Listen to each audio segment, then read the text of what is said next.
the easy decisions are a distraction. You've got people who are going to become instant millionaires, a wake of millionaires, which is, you'd think like that's a great thing. But he knew that there was more success to be had. And so he still did that, but did that in a way that moved everyone up, not just certain people.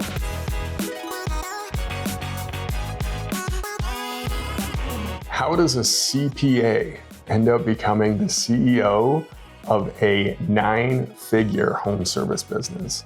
That's the story of Tim O'Reilly. It was a great conversation with him today down in Orlando, Florida, his home, and he is the CEO of the Guild Garage Group. He's running a tremendous organization there, but it's really built on the foundation of relationships. We get into that today, but you're gonna learn how this CPA ended up in the position that he did running this massive home service company. Enjoy the episode. Thank you for having me on your podcast. And I've been a fan of watching, like, it just, honestly, it feels surreal with everyone that you've interviewed to be able to be interviewed with, like, among the folks that you've interviewed. It's just such a special thing. You've created a really special environment too. And it's real. I think that's the biggest thing on some of the podcasts that you listen to. It's like, man, I just wish there was more of that real personal feel. And you do a great job of pulling that out of the people that you interview too. So I've always, I love it. So, and what a clever name too. So I have fun with it. It's good. How the hell does an accountant from Orlando become the CEO of one of the fastest growing garage door companies in the world? I'll tell you what, it was a journey, right? And I think one of the things that's pretty interesting about all of the people I've met and mentors I've met is everybody has different journeys, right?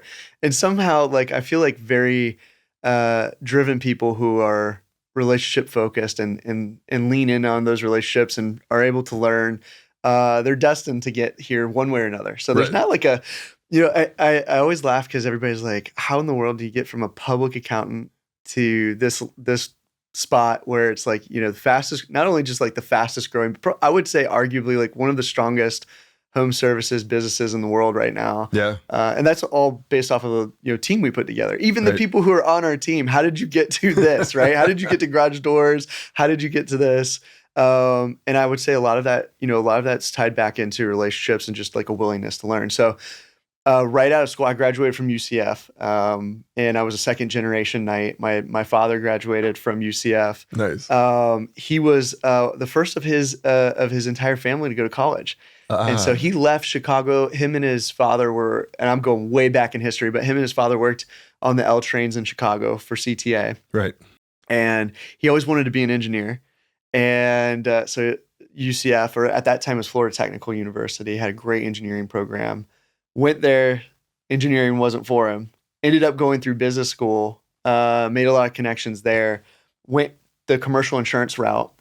And he was always wanting me to go into insurance. But I remember as a kid following him around to all the different sites and stuff that he would go and look at the building and say, hey, is this safe? Is there anything that we need to do to maybe prevent some risk or claims from happening? And so I would always find myself being drawn in more to the business and what the business did and asking as like a kid, asking the owners of these businesses, very successful businesses, like what they did and was always fascinated by that. Right. And then so that kind of love of learning for how businesses operated was always just kind of instilled in me. And so I went to school. I actually started out sports management and marketing major. I played basketball all throughout high school. Thought I was good enough to walk on to UCF college basketball team. Right. Rude awakening. I'm not joking you. This is a real story. If Donnie Jones listens to this podcast, he's going to laugh because he was there. Did great through all the drills. Showed up to do the scrimmage. First play of the game, get dunked on. Nice. Thought I was going to dunk on this guy, back on this guy. Get stuffed, and the rest is history. I didn't make the team. And then so I was like, I was going through sports management, marketing. Those classes to me came very easily. It was just part of my nature. But I took an accounting course, and I was like, holy cow, how am I going to know how to effectively run a business? This is kind of the language of business.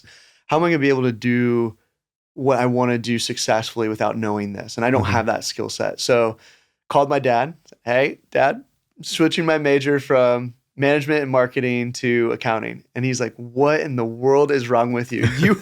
You are not an accountant. And I was like, I know, but I feel like this is something I got to learn. And so first test, got a D.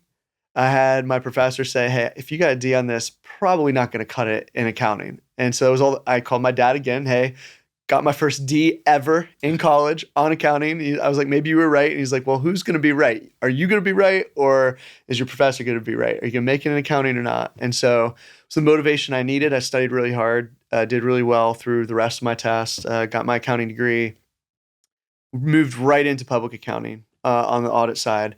Spent a lot of time studying all different types of businesses. So home service businesses, software businesses, healthcare businesses, even governmental agencies, did a governmental audit for a bit of time too, moved into international tax, learned how to do something called a voluntary disclosure program. Which is basically, if you're an entrepreneur, you move from the United States, go to a different country, and start a new business. You still got paid taxes back here in the U.S. And a lot of people moving as fast as entrepreneurs do, don't realize, hey, like universal tax system, got to repatriate the taxes back to the U.S. or at least file a form. And so we were helping these entrepreneurs, wildly successful entrepreneurs that weren't really doing anything wrong. They just didn't know that law existed. They're paying taxes in the country that they were operating their business in. We would get them back to normal here in the U.S. So basically, put them through a disclosure program, make sure that they weren't, facing jail time or massive penalties for something that, like quite frankly, like the U.S. government didn't know that they owed them taxes or didn't figure it out. We did.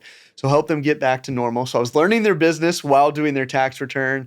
Spent a lot of time doing that. I had two really great mentors there, Les Iserman and Larry Chastain. Les really taught me a lot about how businesses operate. He not only led the audit practice, he also led the valuation practice. And that was kind of my first view into, okay, businesses have a value, and just like real estate does. And he was really good at tying those two things together. I loved real estate, so we would always tie it back. So learned a lot about valuation, audit, tax there. Left there, started a tax practice in Winter Park with another great mentor of mine, Jimmy Farrell. Built that thing up so fast. He has a wealth management practice. He was actually partners with Les and Larry. Built up a really successful wealth management practice. Wanted to get back into doing tax returns. Had a great client base to go kind of tap into. I met him golfing in the rain, and he actually said, "What kind of idiot golfs in the rain?" Like when we have beautiful weather in Florida all the time. And I'm like, an idiot who just got done with tax season and just needed to get out of an office. Needs to get away. Yeah. So that led, and so the reason I'm building all this up is the relationships all build up to the story, right? So helped him there. Obviously, it became bigger than I think any of us thought in year one. And so we brought in a really very talented partner, Tanya Kelly, who really kind of took over that tax practice. And I realized really quickly, like I didn't want to do the tax work. I wanted to stay involved with the business. Right. And I had this opportunity to, it was just kind of fell into my lap. Another relationship reached out and said, hey, Verizon's finance headquarters is coming to Lake Mary, and they've got, the first person from Basking Ridge, New Jersey. Her name was Judy Jenkins. Amazing. Her name's still Judy Jenkins, but amazing person that I got connected with, and talking with her, she's like, we only have about 4 people in this office, and within the next year and a half, like we're trying to get this over 1,000. We're working on. We just found a site location in Lake Mary, Florida. We're going to build a brand new state-of-the-art facility. Would you help us kind of get this thing kickstarted? And so it was the first kind of view into that big corporate America business, and realizing that even your really successful businesses have a lot of stuff that is wrong inside the business. A lot of things could be transformed. There was an amazing CFO, Fran Shamo, that worked there at Verizon, who Fran Shamo and Caroline Armour, who really kind of just took everybody under their wing and said, hey, here's what we were doing. We've got like 40 different ledger systems. We're going to get down to 3. And here's the goal. The goal is to like have you come up to Basking Ridge, learn everything that we're doing, and then bring that back and find the right resources, in the Florida headquarters where we can pull this and really streamline how we do business in the finance organization and become a supporting function to be able to give information faster to the people who are operating the business. So, Right. Fast forward, I became the lead recruiter for that firm. So I fly up to Basking Ridge, learn a new task, come down to Florida. It was the best and easiest pitch I've ever had to make in my life, which was I would go and I'd talk to folks that were in public accounting and be like, hey, you're working about 80 hours a week. Yeah. How would you like 40 hours a week where you have you have chefs that will make you custom meals. You have a trainer that will put you on a custom workout plan. Oh, and by the way, here are all the benefit packages, and you basically are paying nothing for healthcare with the best healthcare. And then not only that, you're going to be exposed to the C-suite of a top tier company that's talked about. You're going to be involved in building up earnings reports for the quarterly earnings calls. It was such an easy sell. I was going to say, twist my arm. I had a second income just from the referral bonuses for getting people in, right? So it was a lot of fun, built a lot of relationships through that. News spread really quickly about how fast we built up Verizon. I got contacted by tons of recruiters that were like just knocking down the door saying, hey, we'd love to help you find talent for filling those roles. So, I would say, Judy and I always laughed that like we were always running out of space in like the temporary office. Mm-hmm. So that was the motivation behind building the building that we have it down. Like if you ever drive down I-4 going eastbound, there's massive Verizon building. I was able to see that from the ground level up and then see that go from 5 analysts to 1,000, right? Nice. Which was cool. So word got around, recruiters started calling, and then I had one recruiter that wasn't calling to sell me on someone that they had for the business, but was like, hey, we have this amazing opportunity we think you'd be really good for. Have you ever thought about taking a company public? And I was like, no, but that is on my checklist. Like, I would love to have that exposure. And hard decision. Like, walking away from all of this like amazing benefits in corporate life and just like really just having like, it was an amazing job. And so it was a hard thing. It was like, this is the easy thing. Hard thing to do would be like basically taking my family over to the other side of Florida and starting all over, new relationships, not knowing anything about this business. And it was a software as a service business called ConnectWise. And so met with the CFO there, and it was another opportunity to learn from one of the most amazing CFOs I've ever worked for in my life. Her name was Eileen Kamerick. Still is Eileen Kamerick. I keep saying was. But Eileen, and I know I'm long-winded, but this is like, the path is always crazy. Right. But Eileen took me under her wing and showed me basically how to take a company that was very successful and layer in structure that doesn't necessarily like, it won't damage the culture. Like, so there's a way to put financial controls in place without damaging the culture within the business that made them so successful. And so I just was like, I was a sponge. I was trying to absorb everything that she was sharing with me. We went through, caught them up on, I think it was like 2 or 3 years worth of financial statement audits in less than a year time frame, which was a lot of work, but putting a control environment in place. Fast forward, we got to the point where like we did the whole thing, put the syndicate together. They did the road show. I was fortunate to be on a few of those calls to learn and see how that was all put together.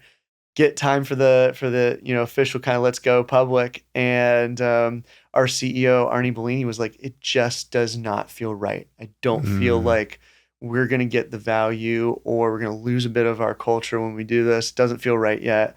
Let's pause. His pause ended up turning out to be one of the best things for the company. They ended up selling that business to Thoma Bravo for a little over 1.1 billion.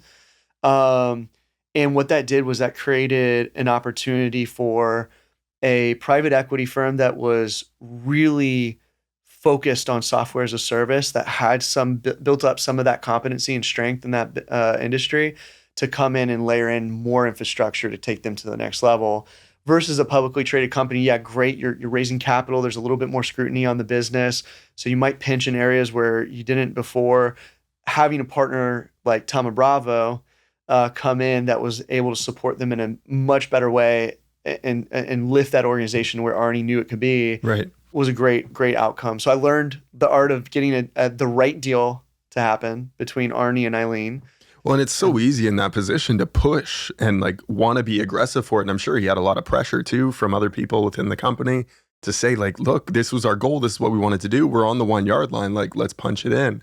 To have the discipline to pull back when others are saying push forward is so difficult. It was one of those lessons that you learn through another person, right? Yeah. Arnie was a great mentor of mine. And one of the things that he always said is like, he's like the easy decision.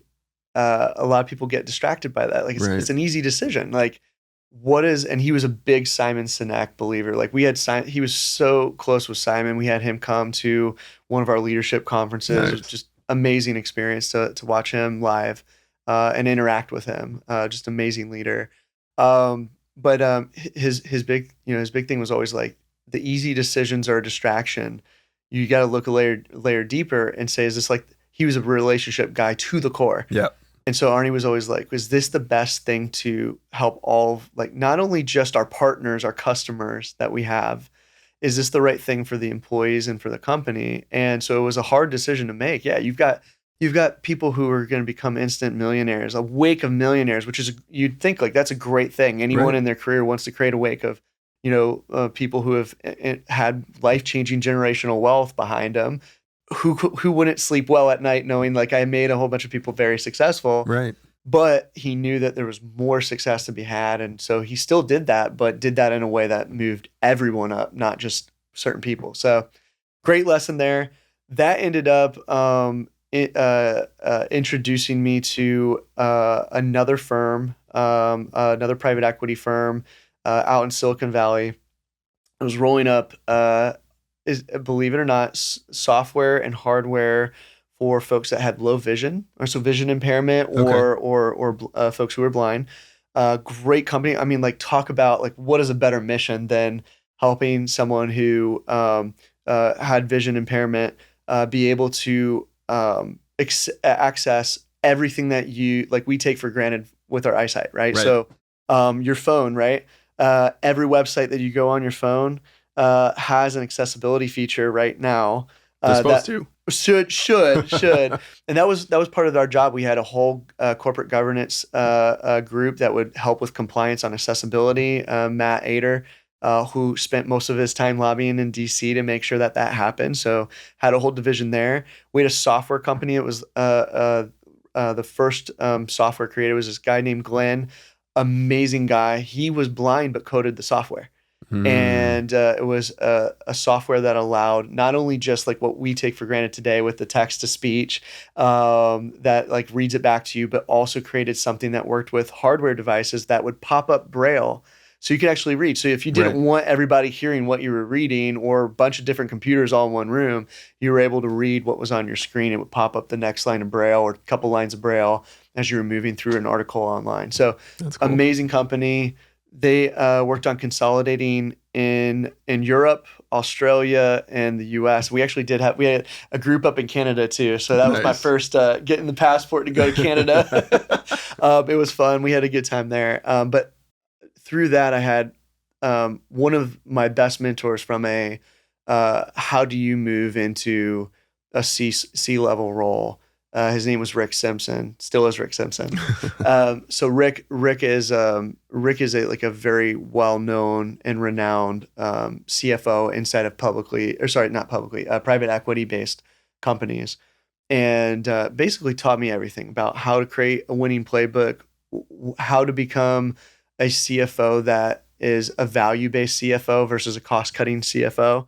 There's value to both, but doing it in the right way gives sustainable growth versus short-term growth. And so do you want to build a house of cards, or do you want to build something that everybody looks back and says, hey, you built something that has outlasted your tenure and hopefully can produce, value for, any investor or person working for that firm or doing business with that firm for life. So learned a lot from him. And that afforded me, basically coached me on, he's like, I went through CFO boot camp and became a CFO of Del Air Heating and Air Conditioning, joined that group, worked with an amazing founder, Bob Delarusso, who unfortunately passed, but he was a amazing business entrepreneur and built that business from just him in a truck to over 150 million in the state of Florida, just operating in the state of Florida, Wow. over 8 locations. Did an employee stock ownership plan to allow employees to own the company. Amazing experience. And then that led to Frontier Service Partners, where I was the CFO for that. I worked with Eugene Polvoy, who's was with Imperial Capital up in Toronto. Yep. And just an amazing business there. Learned so much from him on how to structure and put together deals. Partnered with 3 amazing companies in the HVAC, plumbing, electrical space: AB May, Haley Mechanical, Cordy Does It All. Built a good kind of Midwest presence there. And we had a successful exit to Apex. Our internal rate of return was about 55% a Wow. year. So what was exciting about that is you go and you compare that to where Blackstone, everybody who's in finance goes, it's like, where does that go? How does that compare to Where is it? Blackstone, right? Yeah. And so it was like, oh, we beat their internal rate of return. That's great, So it was an absolutely amazing experience, which then led, that sale was led by Eric Van Dam and Rob Parker. And I'll always call him Robbie Parker just because we got close during that.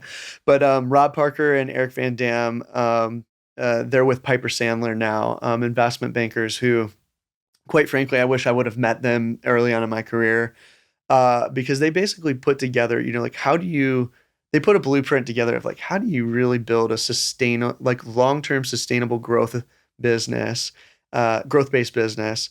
And, that's honestly like how we started Guild and got that up and running was based off of this blueprint, which was, it's not rocket science when you think about it. It takes a lot of work to get it right. It takes a lot of amazing people. We have an amazing team. But I wish I had it earlier. I wish I had that blueprint earlier, that guide earlier at Frontier, because I think there's a lot of things that we learned after looking back on that business. We had a successful exit. There's no question about it. All of our investors were happy. All of our employees were happy. But it could have been better. Right. And so we went back to the drawing board, and I went through. And this is how I ended up at Guild. Eric and Rob introduced me to Jordan Dubin. And Jordan and I were supposed to have a 30-minute conversation because I thought I was going a different path. I actually thought I was going to go into the septic business, another sexy business, Nice, right? yeah. Everybody loves septic. So I was going to go into the septic industry. And I was convinced I was going there. So I told Eric, for you, I will meet with Jordan. Didn't know anything about Jordan at the time. And our 30-minute conversation turned into an hour and a half. Love might be a strong word, but I absolutely fell in love with him and with what he was aiming to do. And he was starting a movement that I thought was something that would be really special in the home services industry. And the fact that we had only had 30 minutes of time scheduled, and I didn't know this at the time, but how busy he was in fielding calls from all these other owners that were interested in partnering with Guild, that was a lot of time. He invested another hour in our conversation to walk through a checklist I had of where my personal investment thesis, where I wanted to spend my time, my talent, my treasure on. He went through and we checked every box, and I still have the paper on my desk to this day where we checked every box except for only doing business in the Southeast. We had to open it up to the US and probably open it up to Canada here soon. But so it was one of those things that was, for me, the relationships have always been very important. And I could tell for him, he was a relationship-driven entrepreneur. Did not feel like we were, it didn't feel like we were going to go through the same rigor that we had in normal private equity. Not all private equity is not bad, right? Right. There's a lot of very good businesses and a lot of good partners out there like Jordan. But for me, it was a really good experience in learning. Okay, if we start with the relationships first and we take that extra time to make sure people feel comfortable, we're clearly communicating, we're more transparent about what we're trying to accomplish, we could probably go further, right? So, hour and a half conversation with him. I was supposed to have an hour-long dinner with Sean and Joe, his partners. Ended up turning into a 3-hour dinner. They missed their flight to Atlanta, stayed here. And again, it was all based off of these relationships. And I found myself, I kept on waking up in the middle of the night And most people who know this about me, I usually have a notebook by the side of my bed. So I write down my ideas that always seem to come in the middle of the night, wake me up out of my sleep. And I just kept on writing things down on the garage door space. I started finding myself less interested in septic business, more interested in the garage door business. And then sat down and really tried to apply everything that I learned in my experience to how do we take what they had done from an investment thesis, which was very well baked, and turn that into an action plan that, would basically take what they were setting out to do and do 5 times the amount of value and do that in, a much shorter time frame. And so that led to then, my first CEO gig with Guild Garage Group. We've only been in business for 11 months, but what we've accomplished in 11 months, like I think most groups don't accomplish in 3 to 5 years. Right. So it's that's nothing short of remarkable. It really isn't. So it's incredible. I appreciate you hanging with me through that whole journey, but I think it's important to go through that because everybody's journey that I've talked to is very different. You've got some people like, I would not change a single thing because I loved all the relationships I've made. Right. But part of that is helping maybe others, find a faster path to that journey. And so one of the things that I've been very passionate about is working with college students at the University of Central Florida, second largest university in the nation, I think behind Arizona or Arizona State. Right. And the party school. Yeah. So big school, big business program, great engineers coming out of that program, great business students coming out of that program. My way of giving back is how do I create a faster path for them to see, something that I wish I had seen in school, which was there is a path to entrepreneurship through acquisition and finding really good partners, putting capital together. There's a shortage of really talented people to go deploy that capital into building great businesses that are sustainable businesses. And so I want to create that. And so it's, I always talk about the path. I'm long-winded on the path because there's an opportunity to help others kind of maybe shorten that path, right, or create the right relationships to get to that path a little bit faster. So right. My goal, like my personal goal is to create a wake of, really successful entrepreneurs, CEOs behind me. So I love that. If I don't do that, then I failed at my job, right? So no, there's so much to unpack from the story, from the journey that you've been on. I mean, the glaring one is the relationships. To be able to sputter off all of the names of every mentor that you've had along the way, what their name was and what it still is. And it's glaringly obvious that you truly do care about the people. And I've witnessed it firsthand in every guild meeting that we've had. And that's been one of the core values that we continue to come back to is the relationships and the people. And that matters. And we can't take a shortcut there. It does take time to massage it. I heard the saying when I first had my kids was, how do you spell love? It's TIME. Yeah. Right. You've got to be able to put in that time in order to establish it. So in building something as fast as we're building it with Guild, and I mean, we see this all the time in the home services space where companies grow at a rapid rate. How do you still be able to disconnect from that growth a little bit and the attention that needs to be on the financial side of the business and running the business and really invest back into people? Oh, it's a great question. I think, relationships are something that everybody can relate to, right? You have relationships. Some relationships are fantastic. And you know those fantastic relationships. Immediately people start to pop into your mind. Right. You also know the bad relationships just as quickly, right? The bad relationships also pop into your mind really quickly. And I think the difference between those two really kind of comes down to like 5 things, and we'll get back to the time. But when I go back and I reflect on the differences between, relationships that weren't lifting me as a person versus the relationships that, are fantastic that lifted me as a person, it really kind of came down to like 5 things and we do this, we go through these 5 things with our leadership team, almost to the point where everyone on our leadership team's probably tired of me here saying it on the calls, but it's so important to practice it. But when I go back and I look at these mentors, I did miss one. There's a guy named Adam Coffey who I could not have. If you haven't read any of his books on private equity, if you haven't had a chance to experience like what he's done inside of his, just free material online from what YouTube, podcasts, all that, an amazing mentor of mine that I met early on in my career before my CFO job in the PE space. But all of those things come back, and he's a relationship guy too. But all of those things come back to like really kind of 5 characteristics. So trust is one that, like, it's very hard to earn trust. And I've noticed like all of my great relationships, all of my great mentors, there's trust given on both sides. And typically a strong leader will give trust first, right? So let's talk Bree Skiffington, our amazing CMO, right? When building that relationship with Bree, I could have said, here's how I want you to run marketing. And we probably wouldn't have gotten all the creative, amazing solutions that we have inside of marketing versus what I said was like, look, I completely trust you, Bree. Like, you're amazing. You've done this before. Let's run. Tell me what you need in terms of resources or what roadblocks can I help remove. And I have a weekly one-on-one with her, an hour every week, just to go through like, those things, right? What are we working on? Is there anything I can do to help you? So we've built up trust through our relationship. The other thing is listening. Which I am always having to constantly challenge myself. I'm not the best listener, and there's a lot of people who could tell you. My wife including will say, you're, even if you're silent, you're not fully listening. Sometimes, like my brain, sometimes I can't turn it off. I'm thinking about other things while someone's talking to me. Right.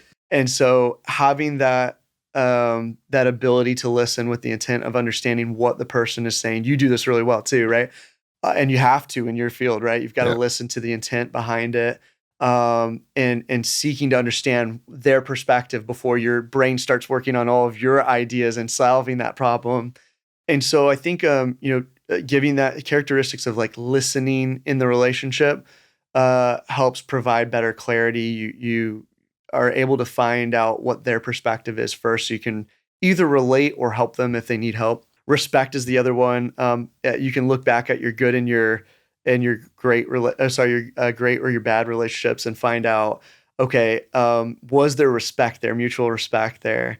And a lot of times to build respect on early relationships, it's, hey, I've got to respect. I have to show that I respect you as a person. So that might be, hey, we do have a tight deadline that we're trying to hit from a financial perspective, but instead of saying like, Evan, where's this report at? Why aren't you here? You knew the deadline.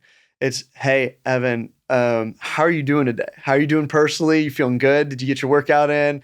Did you eat healthy? How's your kids doing? If everything's going well there, you've got your oxygen for the day, you're doing good.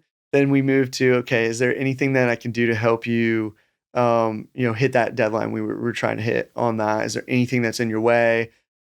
Is it me stopping you? I'll stop talking, let you get back to it. But working to respect each other and knowing that the relationship's more important than the deadline, than the data at the end of the day. Right. So, well, and I love checking in on that personal level first, because you don't know what's going on in their life. It's really difficult to get focused on a task when there's something going on at home.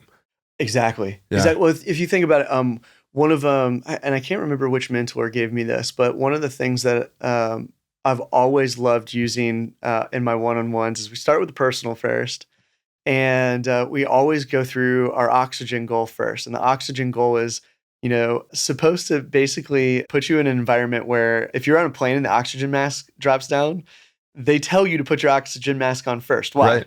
Why? Because if you're not breathing, you can't help anyone else. You can't help anyone else if you're not breathing. Same in business, right? So like these high pressure, fast paced environments, I want people with their oxygen mask on, so that way they're able to be the best person that they can be, right? They got good night's sleep. They're feeling good healthy wise, or like health wise.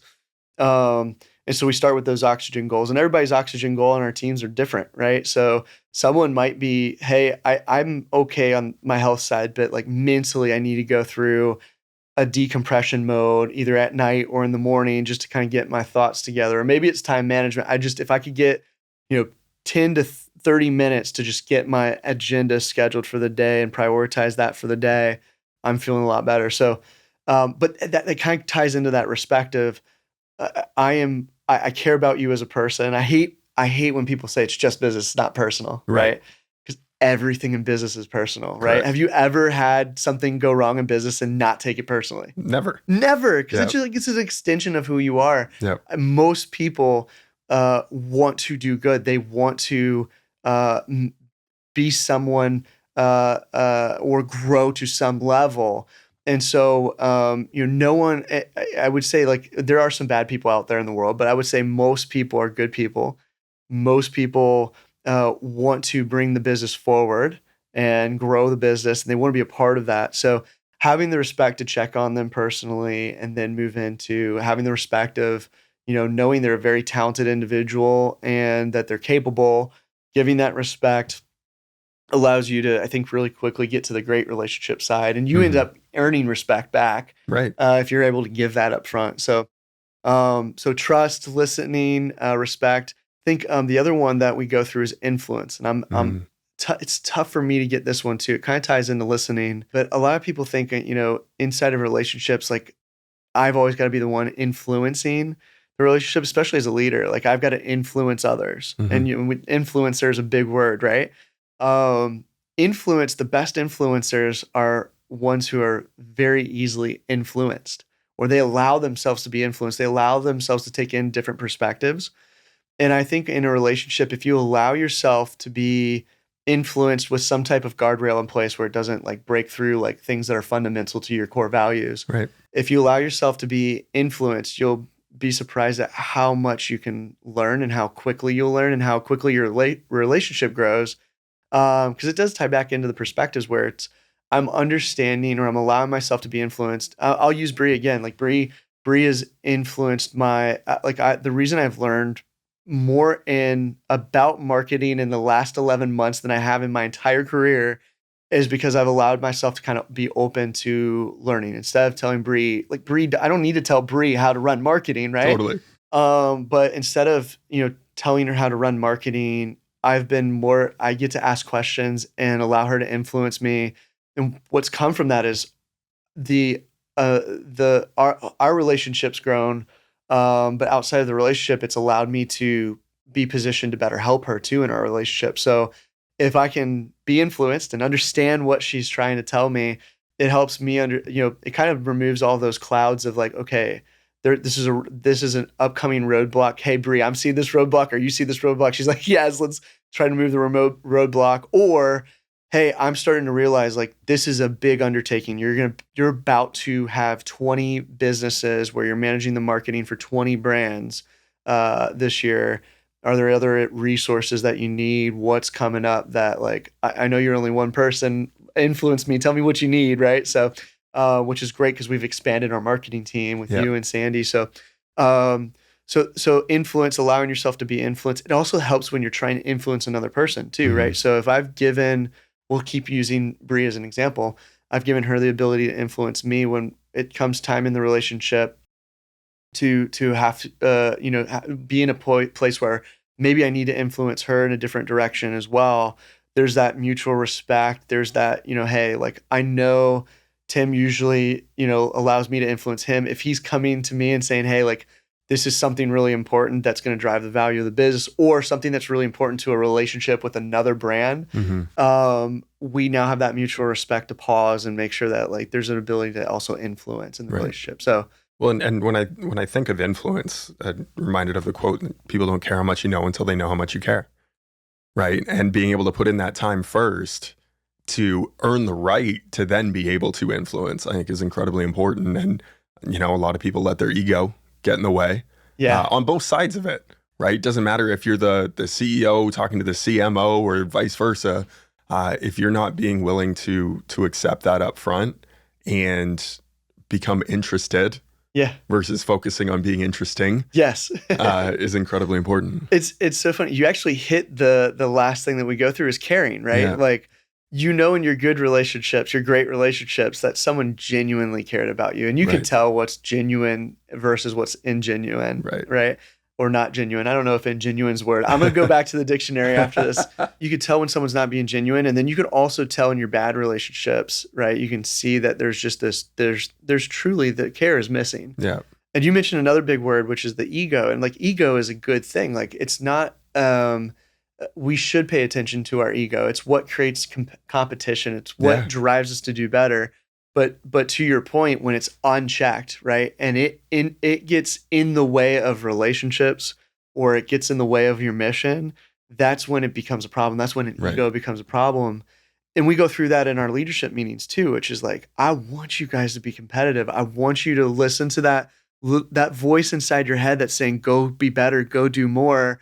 You've got a good idea. I want you to listen. Don't silence that, but make sure that that voice is not also competing with the relationship voice that's saying like, hey, like you need to make sure this is a great idea, but you need to make sure that this isn't also going to damage a relationship. It's hard to get all 5 of those things that we talked about: the trust, listening, respect, influence, care. Hard to get all of those things back, right? One bad decision from an ego loses you instant credibility. We talk about like a leadership bank account. I'm trying to fill that, hopefully try to fill that more than I'm taking, withdrawals out of that. So more deposits than withdrawals. Sometimes that ego voice will start to kick in, and you start to see like, hey, I made a really rapid decision, didn't take that time to reflect and pause on how this might influence or impact a relationship.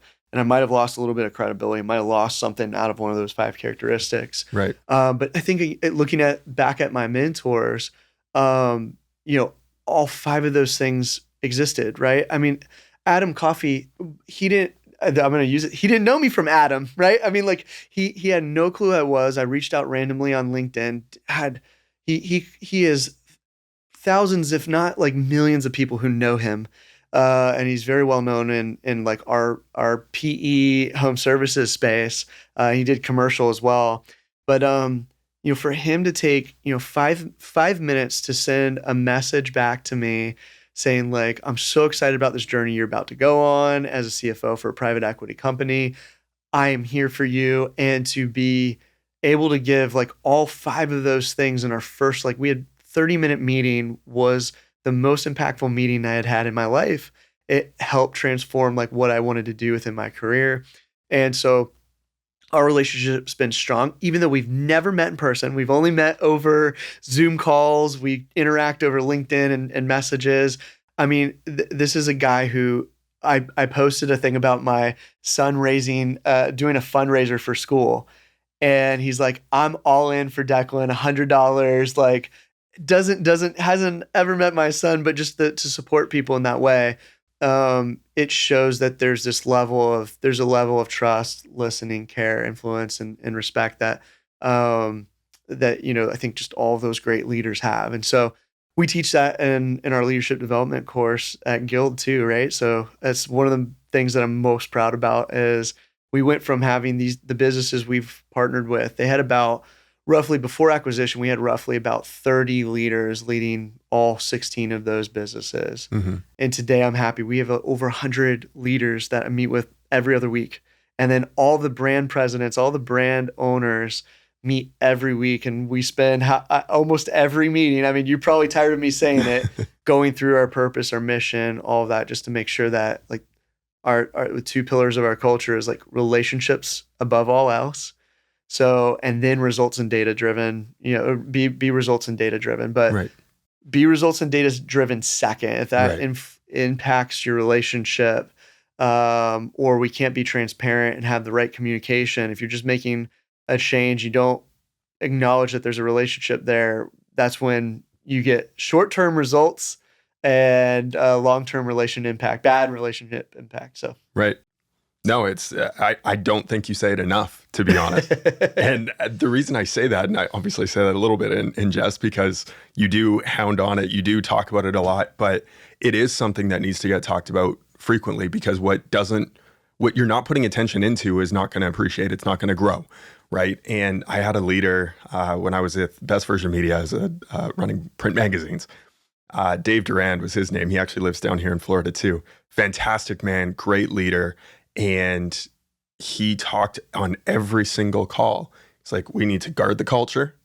We've got to have a fun-loving spirit and a compassionate heart, all built on the foundation of humility. That was our culture.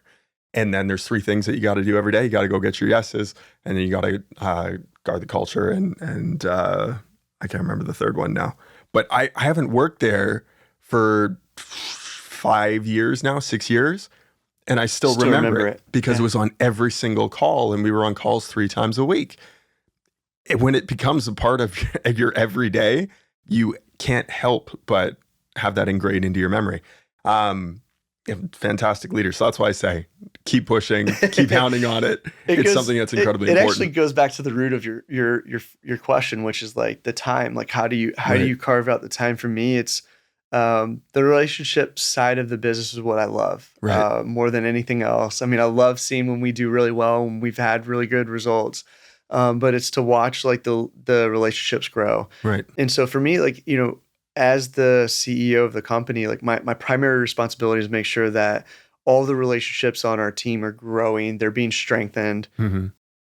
Marketing is not a gamble, it's math. And at Free Agency, we crack the formula. At Free Agency, we don't just do marketing, we engineer growth, stacking the odds in your favor like the Billy Bean of the trades. Our system is in theory, it's been tested, refined, and scaled at the highest level. Last year, our clients averaged 45% growth. And we've taken companies from 8 to 9 figures in a single year, not by spending more, by spending smarter.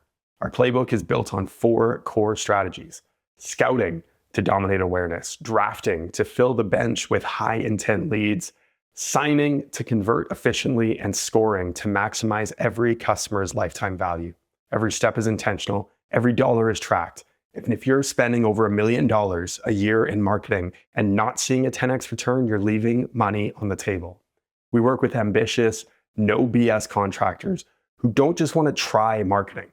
They want marketing that wins. So if you're ready for 50 to 100% growth in the next 12 months, let's build a game plan, because at Free Agency, we don't just play the game, we rig it in your favor. Visit freeagency.ai to book your game plan today. And so for me, like, I mean, I may spend 80% of my day inside of meetings and on the phone and answering phone calls from 16 brand presidents across the country.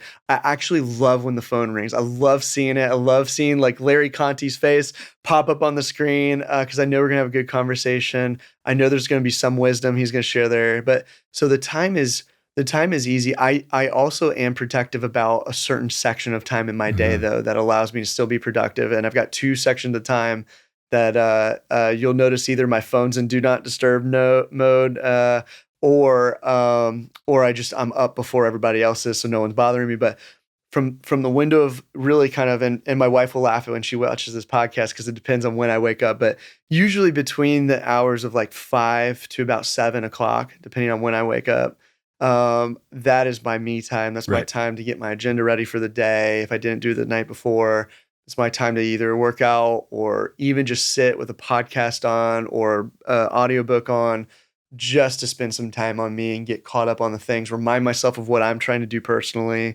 And then from 7 to about 5:30, I am all in on the business. I've got a packed agenda of what I'm working on to help the relationships inside the business grow. I would tell you, we just did the analysis, being the data-driven people we are. We just did the analysis. I spent about 73% of my time inside of meetings, right? Which some people would be like, that's way too much time. But for me, it's so important to have that constant touch to be able to build and strengthen those relationships. If I haven't talked to someone within a week, I feel like I kind of let that relationship lapse. Right. So I spend a lot of time inside of the business, on meetings, progressing the business forward. Can't be overstated enough how important that piece is. And then from like 5:30 to about 8:30 is like my family time. Mm-hmm. So like I spend time with the kids, spend time with my wife if I'm not traveling. And because that to me is the like above all relationships, like those are the most important relationships. If the business sells, if I end up going to a different place or if anything, like we have other leaders that grow into this, that business will always survive without me. We've made sure that business will survive without any one single person in the business, right? Because we worked on developing the relationships, developing the leaders. But the one thing that won't is that family time. And so I'm religious about that family time. But like as soon as the kids go down, as soon as my wife and I have our catch up time, it's funny. We actually both are wired the same way, very driven. We usually will have our family time, our catch up time, and then she'll be working on her projects. I'll be working on my projects. We're there together, but we're working on stuff at night and then get up, do it all over again. Right. So, but there's no shortage of time inside of your day. I think a lot of people will say, "Oh, I don't have time." And I would challenge that. I was terrible at time management, absolute worst skill. Rick Simpson's probably laughing because he's the one who helped me with time management. I was not religious about like planning out my day. And I read a really good book by James Clear called Atomic Habits, that actually Rick had pointed me to. And it talked in that I was always like a skater and surfer growing up. If you couldn't tell by my voice, and actually I had really long hair when I had hair, but I always loved like the DC brand. And Rob Dyrdek was quoted by James in that book where he was going through like just this like crazy time personally because his like business was booming. He felt like he never had enough time. And then he lived by what was called the 888s. And I don't know if you've heard this story, but No. basically he started breaking his time down into eights, like 8 hours of sleep in the day, 8 hours of productive work time that advances like his mission forward, and eight hours of me and family time, right? So those three things, breaking it down into those three things and being religious about that, he was way more productive than he was when he didn't have that regiment, right? Or that rigor into his schedule. And the reason was he's waking up, he had 8 hours of really good, strong sleep, woke up refreshed, was able to focus on the highest priorities. That 8 hour, what happened in that 8 hour day was like, he was religious about getting everything done that he needed to in that 8 hours of work. And he was like, it was crazy what I accomplished when I had like an organized schedule for because I knew I only had 8 hours and I was working 16-hour days. So how do what he found was like, there's a whole bunch of waste in the day, like all these wasted meetings and stuff that like weren't advancing everything for us. He was very religious about that 8 hours. And so that also was worked on Saturdays and Sundays too. So it wasn't just like 8 hours Monday through Friday. It was 8 hours every single day was dedicated to that. Right. But what happened too in his family life, and his friendships and his personal time was he started seeing like him become a better version of himself. He was more present with his family, more present with his friendships. And then that launched him into all these other relationships where he was able to nurture the relationships to where like his business grew even faster when he, instead of working 16-hour days, really just was more diligent with his time. So plenty of time in the world in terms of like you woke up today, do the most with what you can. Yep. But you know, in the other sense of that, like it's a currency that like people don't realize it's like the best currency you have. Like, you know, making money is great, but having time and be able to use that currency the right way is so important. So you know, if you woke up today, if you're listening to this podcast, you got air in your lungs, you woke up, hopefully you woke up feeling healthy. Even if you didn't, you woke up, like there's an opportunity to make something of the day and use that time wisely. So gets back to your TIME, but you know, there's a lot of like that's probably the most valuable currency you can protect and manage. So, well, there's a quote in The One Thing with Gary Keller. Yes, love that book. Great book. He says every time that you're saying yes to something, you're saying no to everything else. And it really puts it into perspective in terms of, am I saying no to my family by saying yes to this work thing, right? And I don't want to say no to them. I want to be there for them. I want to spend time with them, have the call, etc. That's why I can step away at an event and go call my kids when I'm in the middle of a party or networking or whatever. It's necessary because they need that. And I need that because it lights me up. I've always loved that. And then I went to a Darren Hardy presentation, who is the publisher of Success Magazine, wrote The Compound Effect. Love that book. Entrepreneurial Roller Coaster too, another great one. Great book. But he put up a slide from Warren Buffett because people think, you know, fantastic investor. He must be investing in so many things. And when asked what was the one key to success in his investment strategy, like, I say no to 99 out of 100 opportunities that come across my desk. And out of the 10 that I say yes to in the 1,000, I might say no to 9 of them as well. Yeah. Right. It's just a yes to more information. It's not a yes to actually investing in it.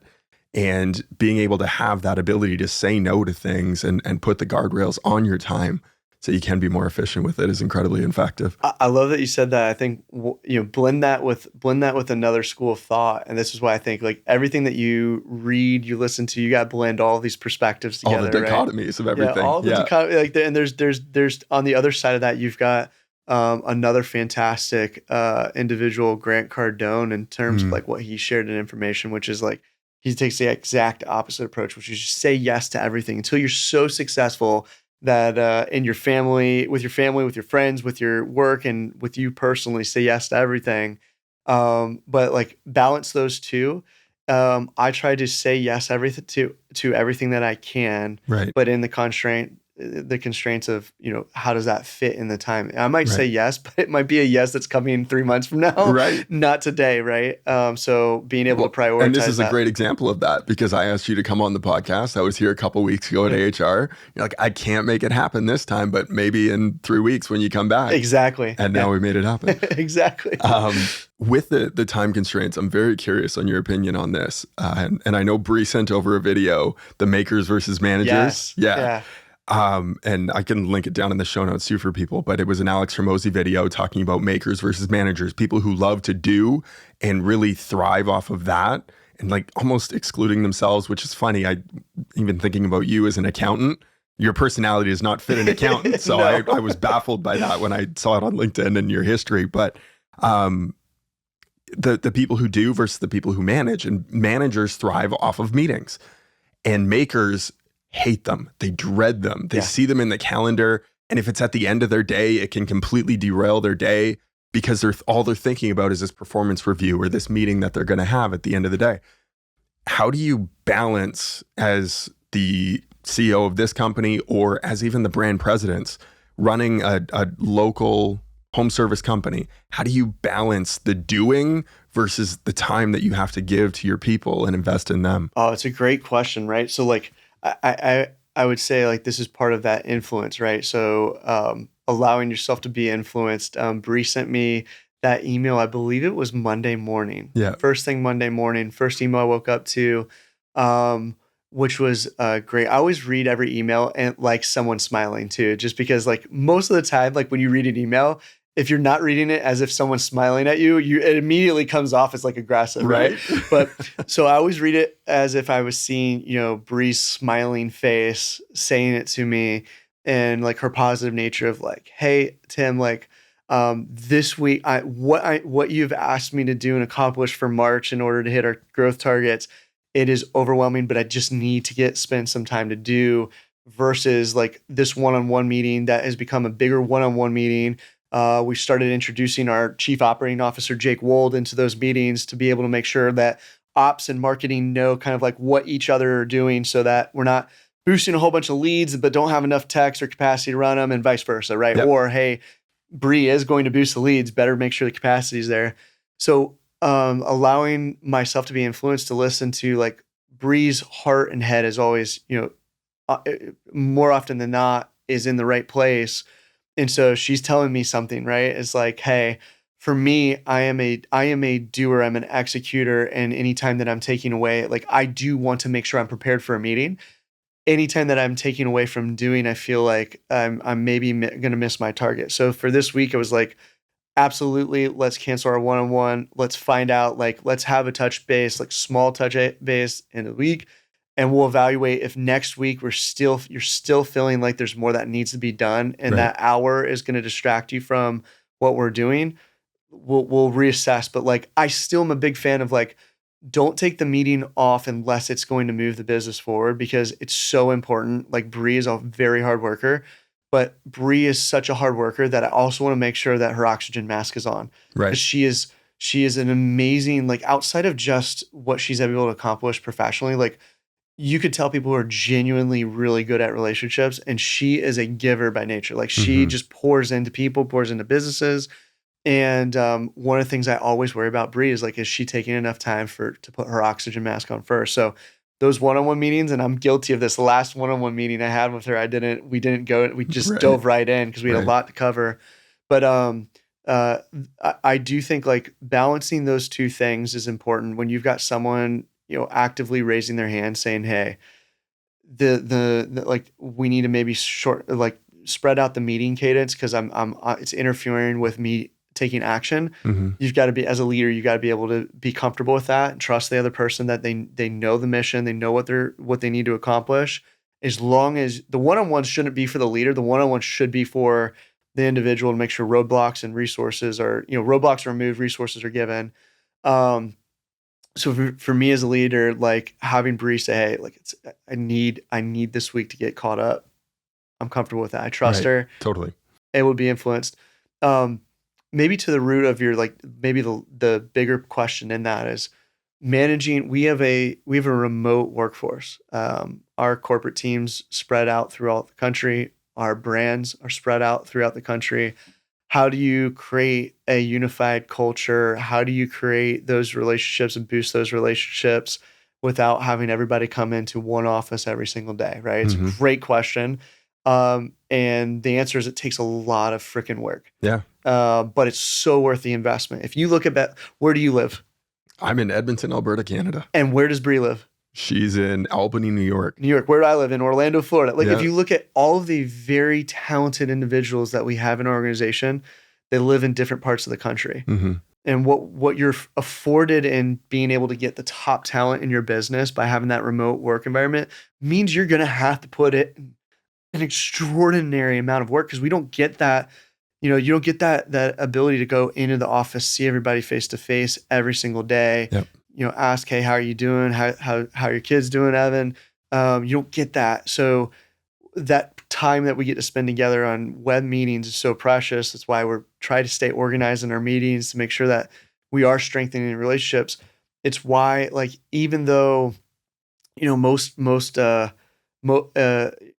of our brand presidents probably are like, God, I have to carve out an hour every Wednesday from 4 to 5 Eastern, up to 1 to 2 Pacific. Yeah. I've got to carve out that hour from all the crazy things that are on my schedule. What happens during those meetings when you get there and you commit that hour is, like, all of the brand president relationships are growing and flourishing, and the culture sets itself, and you've got people who are, iron sharpens iron. You've got people who are sharing different things about their businesses. There's always like 2 or 3 major learnings in those sessions that are so valuable that help, basically pull the business up.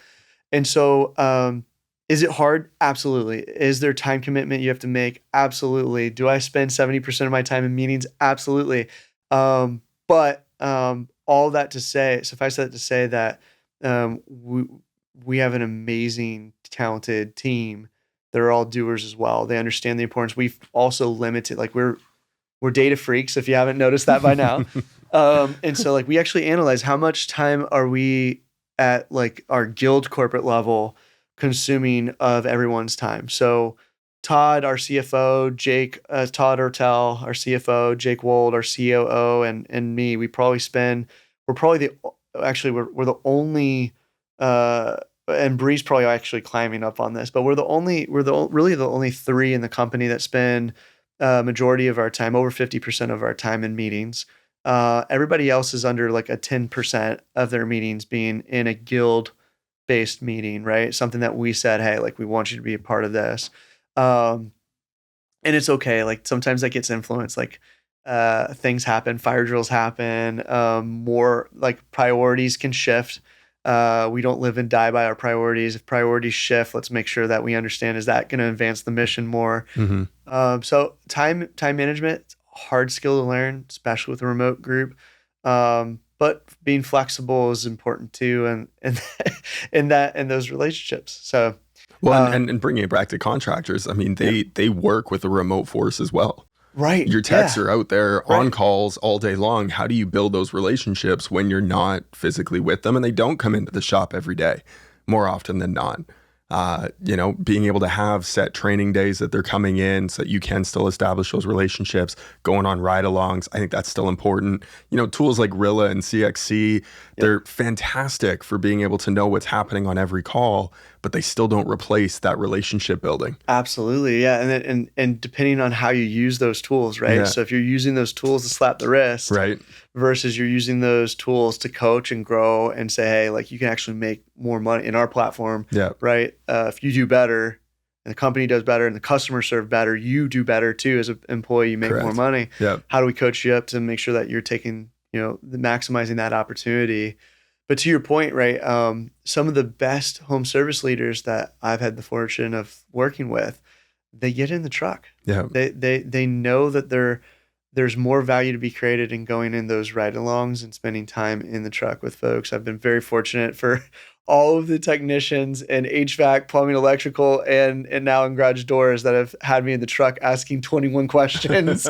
I've learned so much more from that than they ever learned from me, and it really helps shape kind of like, again, there's the relationship building piece, but then you find out that there's just truly exceptional. Like, it's a very hard job. Anyone who hasn't worked in the trades, like it's almost kind of like flying a plane. Like, pilots are exceptionally talented people because you're managing communication, you're managing, aerodynamics, you're managing weather. You got to be a weatherman while you're up there. All these different components that go into flying a plane is very similar to very similar to a trades business, right? As a technician, not only are you just fixing an essential system within their home, right? Something that, like AC in Florida, oh my gosh, it's like, we will sell the entire house before the AC doesn't get fixed, right? Yeah. You're doing anything at all costs. Like, you want my firstborn child to take them, the AC's got to get fixed, right?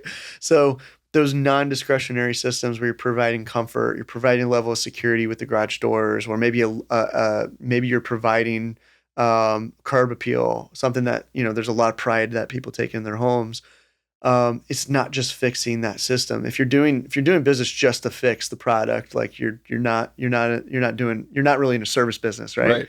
You're just fixing stuff.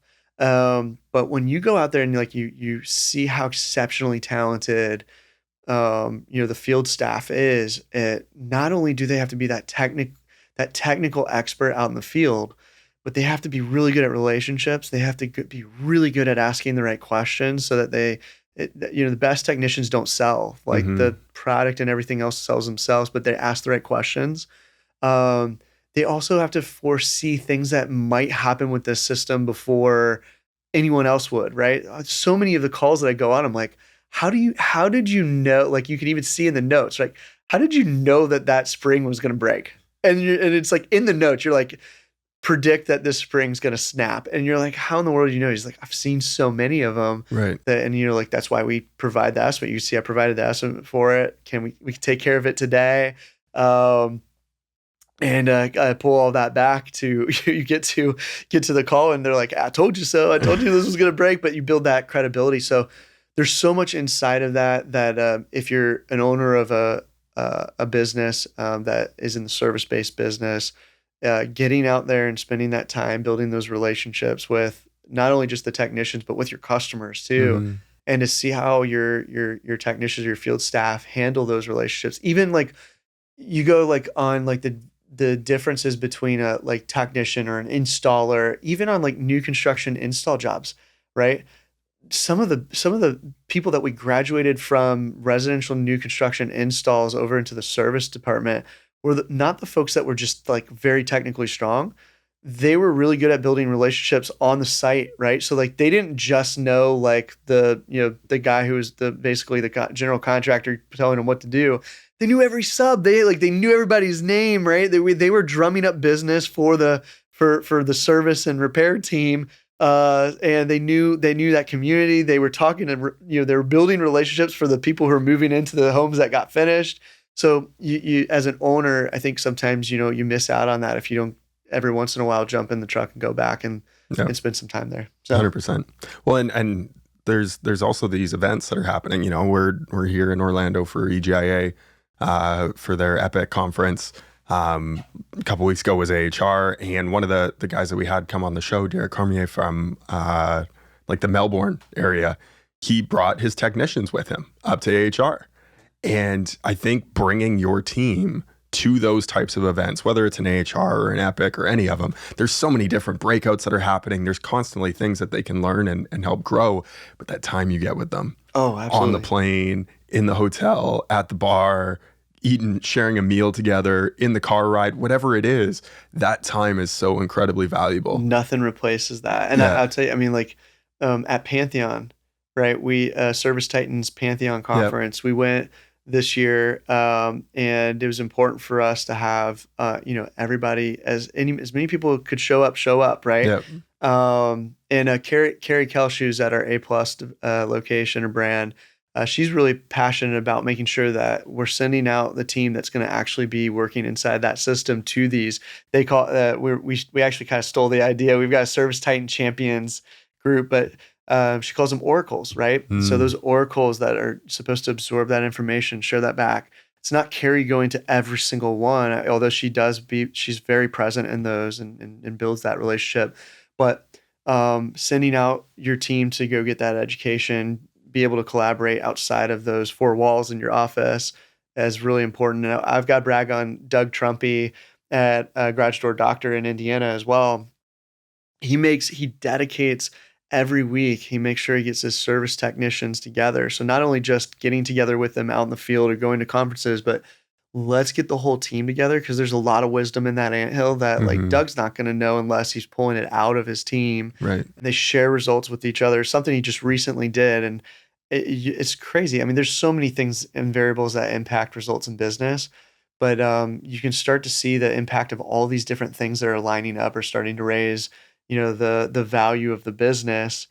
And so like there's this relationship building too within the technicians, where there's this competitive like kind of nature where, hey, your average ticket's lower than mine, or hey, my close rate was better than yours. And so it creates that good camaraderie. It also allows us to expose like a lot of, it's very easy in business to focus on like the things that are not going well, right? And we're all like kind of like, we're all kind of wired that way. Like you see red on a spreadsheet and you're like, whoa, what is going on there, versus all the greens that are happening, right? So I think one of the things that our leaders have done really well is meeting technicians and highlighting and praising the wins more often than they're having those kind of conversations of like, hey, what went wrong? Yep. Because what happens is naturally, I think it creates like the snowball effect of where like you create unknowingly, or maybe it is knowingly, you're creating this culture where like, I know if I do good, Doug's gonna celebrate me. Or if I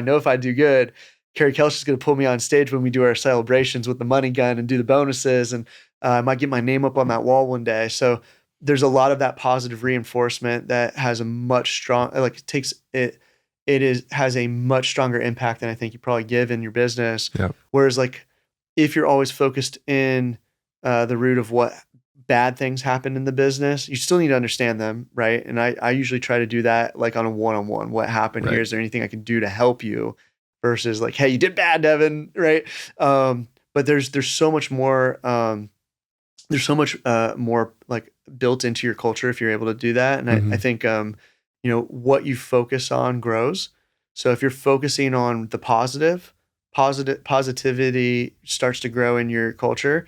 Positive results start to grow because you're so focused on that. You're celebrating all the wins. You're almost like maniacal in the way that you celebrate your wins, right? To the point where like I'll blast the entire company when a technician is doing well, like Devin, right? His grandfather who had his 80th birthday, we're trying to send him 80 cards. It's like, Devin is our top technician. Here's what he's been doing. Everybody needs to send his grandfather a card, right? So like doing those things to create and boost that, I think gives, it gives others the ability to say like, hey, I'm going to focus on growing my light a little bit more. It's a really good quote. I can't remember. I'm going to paraphrase it, but like, allowing your light to grow and allowing light to grow for others affords everybody else the opportunity to say like, hey, my light can grow too. Right. So, and I also think on the inverse of that, if you're always focused on what bad things are happening, more bad things will start to happen. Right.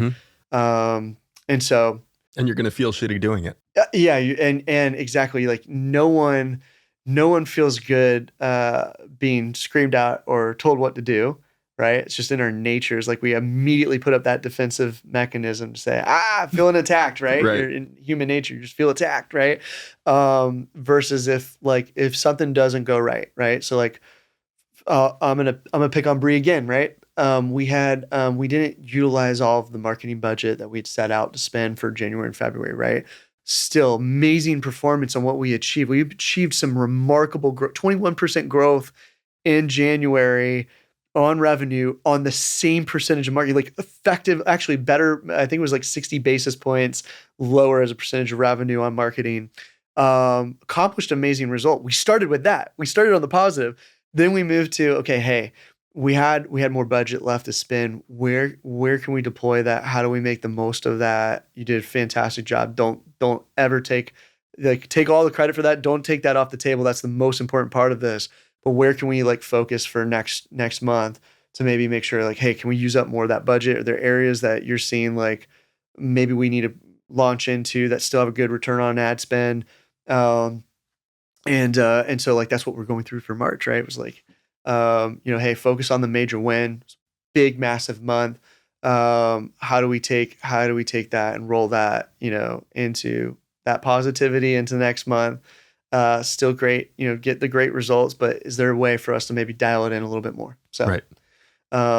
What's the quote? Do you know the quote? I can't remember who it is, but it's like those who think they can will, those who think they can't won't, right? Right. Or however, I forget that. I'm paraphrasing, but I think that goes as well to like how you create your environment. Like, so if you think we can hit it, right? We've got really strong stretch targets, right? I think you probably agree. Like, Yep. like everyone thinks I'm crazy, but in my mind, it's already done. Like I already know we can do it. I've already gone through all the homework to know we can hit it. Right. And I think, I think our exceptional folks on our team are starting to realize like I can do it. Like I've got the capability to do it, and it's right there in front of me. And so we've built that culture. That snowball has already been created. Right. And you're starting to see people really kind of like, I can do this. I can hit, a 40% growth rate when everybody else is saying like, hey, like industry is going to grow like 4 to 5%. Right.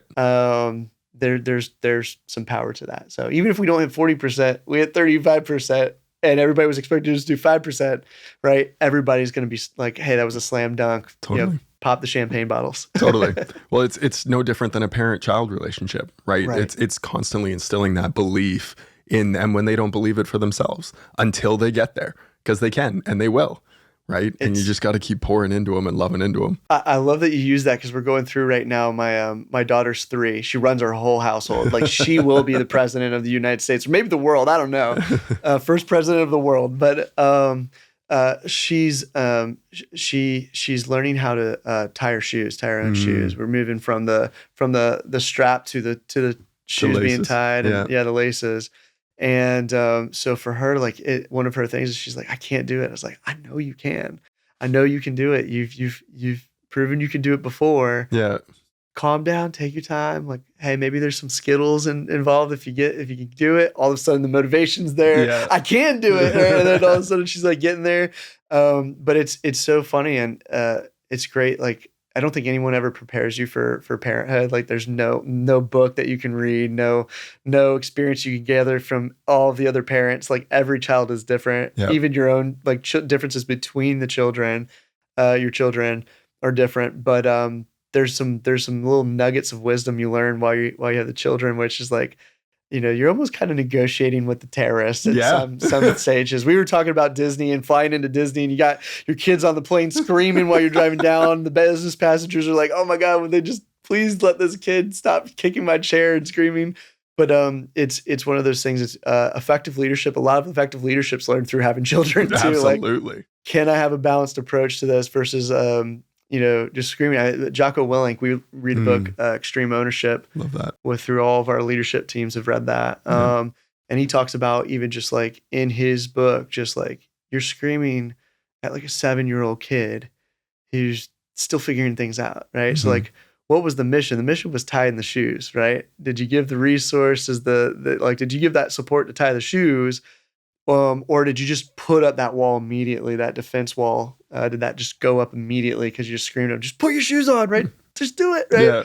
Yeah. So it's interesting, and I think a lot of that can be pulled back into business. Mm-hmm. I think one of the strengths inside of Guild Garage Group, and it was very intentional. Like we were very intentional about who comes into the business, right? And not necessarily because we think we're great, but like because we really wanted to protect like that core value of building relationships. So everyone on our team, like I'll be honest, like we must have interviewed like 70 CFOs, right?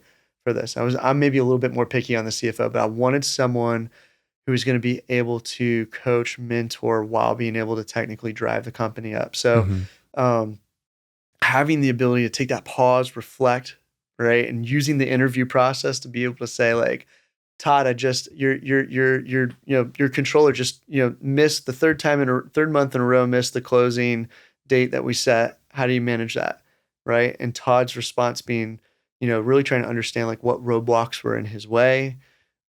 Do we have enough people? Was there something complicated in the process? He didn't go right to the person and say like, oh, well, I'm having Stern talking to Steven. He's like, no, let's go and break down the process, the resources. Let's like actually find out what we know. Steven's head and heart is in the right place to close the books. He's wanting that. He's driven to do that. What is breaking down inside of the process or inside of, resources that can help us get there. So, seeking to understand before being understood. Yeah, exactly. Yeah. From the 7 habits, right? Yeah. So like, I forget what habit that is, but it's a hard one too. It is as a leader, because you're driven to get certain results. You promise certain results. It's hard again not to take if you don't get results personally, right? Especially if you're a leader. And leaders want to talk. They want to influence. They want to hit deadlines. They're driven people. There's an ego in every leader that's saying, go do more, right? And do it fast. And faster and faster. Yeah, faster and faster. So to be able to take that pause and reflection, we've spent a lot of time in the leadership team and developing that leadership team to make sure that we've got people who are taking that time to reflect, pause before they go through. And they're breaking down the process and the system before they break down the people, right? So I would argue like 90% of problems in business, and this is just an arbitrary number, but I would say more often than not, your problem in a business is that you don't have a good system or process. And like if you haven't read Atomic Habits by James Clear, that's like gold, right? It's just break down everything into small daily habits, and you find out all of a sudden your results are just a byproduct, right? So things are happening. It's usually a system. You're missing a system, and I would say naturally most, except for the bad people out there, there's some bad people out there. Most people are good. Getting the right systems in front of good people, sky's the limit, right? Yeah. Guild's a perfect example of that, right? Find really good, talented, exceptional people. I don't tell a single person what to do. The only thing I protect is, are you strengthening the relationship? And did you make that decision from a data perspective, or did you make that out of gut feel? I want you to do more data-driven decisions. I protect those two at all costs. Everything else is up to you, right? I trust you to do it. You're an expert. I'm certainly not an expert on marketing. So Bri, I trust you to do that, right? Yeah. Todd, I'm a much better CFO than I ever was. Todd, I trust you to do that. Brett Hall, who's our VP of Finance, gosh, talk about an incredible 11 months to put together the systems he's put together to be able to analyze all these businesses, apples to apples, to give those brand presidents, here's all of your businesses, apples to apples, and how like they're doing versus you're doing, to be able to lift the whole business up. Amazing. Right. So totally. I didn't tell Brett what to do. If I told Brett what to do, it'd still take another 13 months, right? So it's been great to empower those people. We've got a great leadership team. It's the only reason we're where we're at today is our leaders, and our brand presidents. And a true testament to trusting the process within hiring. Right. And it's not just putting out an ad on Indeed. It's going and actively seeking out the right people and having that checklist, right? Like you and Jordan had for yourselves when you sat down, that checklist of what needs to be done in order for this to be a good fit. It's very, very important to take that time beforehand to know what it is that you're expecting in the end. Even before partnering with like purchasing a business, right? Mm-hmm. Like a lot of times in M&A and mergers and acquisitions, and you're working to buy a business, especially in the garage door space where there's a true scarcity value to like big scaled players in the market. Like there's not a lot of garage door companies that are over the size of 10 million in revenue, which we were blessed with in HVAC, plumbing, electrical, right? You throw a dart and hit one, right? So there's this in the back of your mind, there's this like, we got to hurry up. We got to go fast. We got to get everybody. But having that guideline, that checklist that says like, hey, we want to also make sure we got the right partners that want to drive the same culture we are. We've said no to a few businesses that like just the culture wasn't fit. Like nothing wrong with your business. nothing wrong with you running that business. It does not fit the way we want to run the business. Right. And so let's all be transparent with each other. It's better for both of our relationships to say, hey, like, let's make sure we walk away now, Right. knowing that we have differences in the way we want to run this business. That's advantageous to me and to you, to make sure that we're not then getting together in a relationship that's already on the wrong footing. We both have different missions. I'd much rather see you succeed in the way that you're doing it and keep doing that versus me tell you how to run your business. You're not happy with me telling you how to run your business. And we're not working together collaboratively, right? So it's important on the M&A side too, to make sure, like, not only just on hiring people. If you're acquiring businesses, you better have a list of your like non-negotiables. Like for us, it was like, you need to be relationship focused.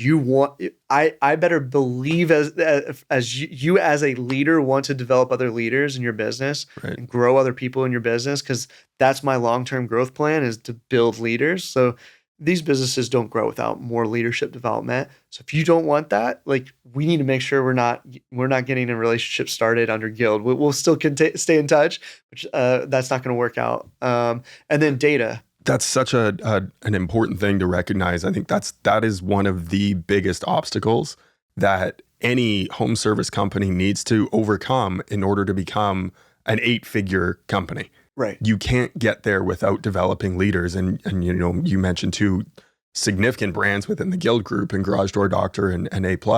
Both of them have, I don't necessarily want to say master yet, but they're well on their way to, they've developed some incredible leaders within their organizations. Oh, absolutely. Yeah. And when you look at some of the other brands that are still in that 7-digit range, that's a skill set that they're working on and they're trying to improve.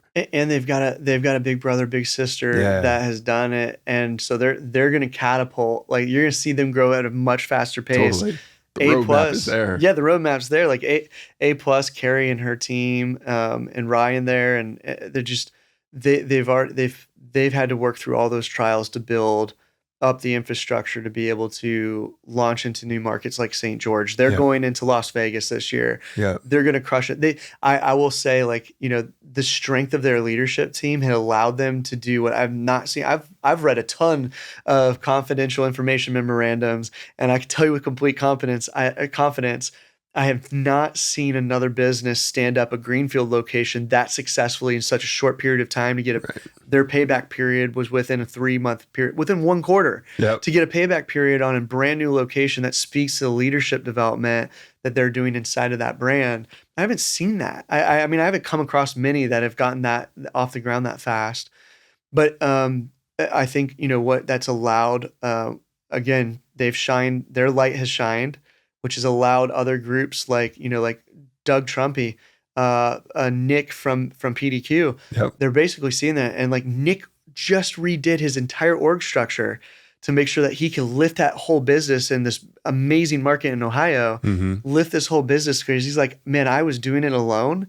And I was going fast to a certain point, and I got just basically like, I hit the plateau, and there's no getting past that. There's only so much one person can do. And he's starting to realize he brought 2 leaders in, Bradford and Dalton, into that business. All of a sudden, guess what happens? Bradford gets, their booking rates are going through the roof. Dalton gets in to help service. All of a sudden, their closed average sale, closed average ticket, and their close rates are going up. So it takes a true army to be able to accomplish like really great things. And I think I would say like all of our leaders are interested in passionately like developing others. And that's why we went from 30 leaders in those companies before acquisition to now over 100. Right. So anyways, it's, I heard a quote when I was running my agency from another agency owner, and she said, your superpower will become your kryptonite. And the things that got you to be a multi-7-figure business will not get you to 8.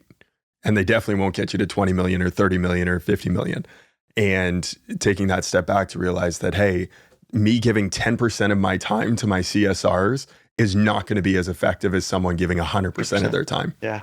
It's such a great thing too. I think there's another piece of wisdom in that I think we've opened ourselves up to, and saying your relationship focus, like I always ask, like, why is that our purpose? Why are we strengthening relationships, right? To gather from that, like, or garner from that, what does that mean in terms of every leader, in terms of strengthening relationships, and to remind like there's a deeper meaning on that. There's a lot of work to strengthening relationships, but there's another piece of wisdom what you just said, which is inside of like the most successful relationships is that ability to give constructive criticism without that feeling like your ego is being damaged or without damaging someone else, right? So we have this saying, you'll have to excuse my French, but we always say like, hey, let's create an environment where if like we have shit in our teeth or on our shirt, like we want to know about that before we go out on like the hot date or we go out into the conference room with, a board meeting, right? We want to know where the blemishes are so that way we can start to work on that. Realize they exist. There's no problem with them existing. That is okay. It's okay to have areas in your business that are, maybe like, hey, that's probably an opportunity for us to fix. Be aware of those, know they exist, and then like work on a plan together to see, there might be a faster roadmap that maybe Carrie, or maybe not even Carrie, maybe Carrie might be learning from PDQ. Hey, you nailed something down that we haven't gotten right. Maybe there's some wisdom there that we can be shared.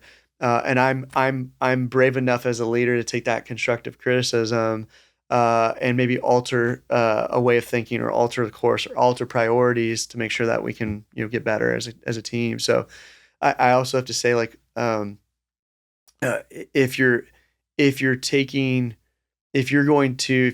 business owner who's about to sell their business, or you're thinking about taking a role with a private equity group too, there's a lot of homework that needs to go into who you're partnering with there too, right? So some not saying like there are some PE firms out there that are exceptional fits for me, but may not be exceptional fits for others, right?